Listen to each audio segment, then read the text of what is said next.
అందరికీ నమస్కారం. నేను మీ జీవీఆర్. ఈరోజు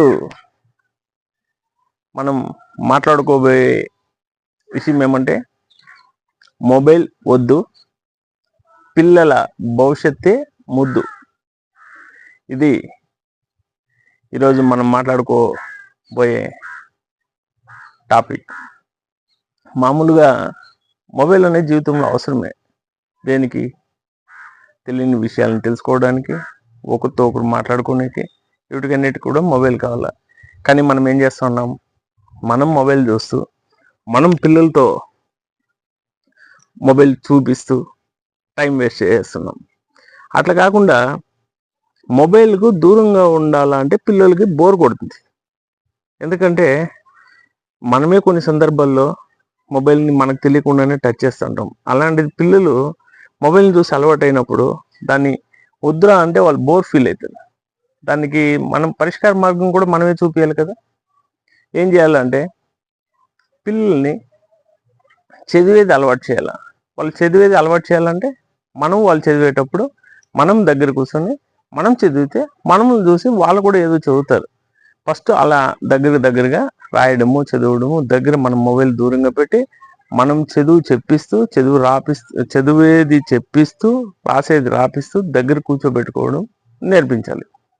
చదువుతో పాటు మనం ఎక్కడైనా బయట వెళ్ళినప్పుడు, పబ్లిక్లోకి వెళ్ళినప్పుడు, జనాలతో మాట్లాడేటప్పుడు పిల్లల్ని మనతో పాటు తీసుకెళ్ళి మాట్లాడేది కూడా వాళ్ళకి నేర్పించాలి. వీళ్ళు మామూలు అవుతారు, వీళ్ళు మనకు అనుభవం అవుతారు, వీళ్ళు బాబాయ్ అవుతారు అనే విషయం మనం చెప్పుకుని వాళ్ళు తెలుసుకోగలుగుతారు.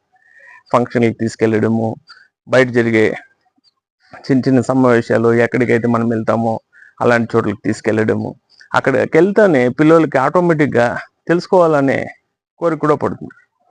తర్వాత ఏం చేయాలి? ఏదైనా ఒక సమస్య వస్తే దాన్ని పరిష్కారం చేసేది చూపించాలి.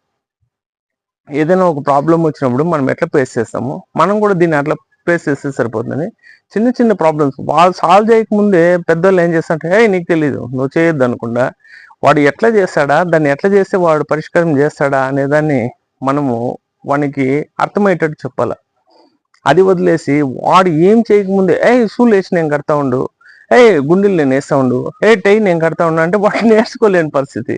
అప్పుడైతే వాడు నేర్చుకోలేకుండా మన మీద డిపెండ్ అవుతాడో వానికి ఏం చేయాలని కూడా తెలియదు. మళ్ళీ వేసి గుంజుకుంటా ఉంటాడు, టైని షూని వేసి దుద్దుకుంటూ ఉంటాడు. అట్లా కాకుండా వాని వర్క్ చేసుకునే మాదిర, వాని ప్రాబ్లమ్స్ని వాడు సాల్వ్ చేసుకునే మాదిర, వానికి ఏదైనా వాని ఫ్రెండ్స్తో గొడవ వస్తే వాడు టీచర్కి చెప్పో, లేదా వాని ఫ్రెండ్స్తో అడ్జస్ట్మెంట్ చేసుకొని మాట్లాడుకొని పరిష్కారం చేసుకుని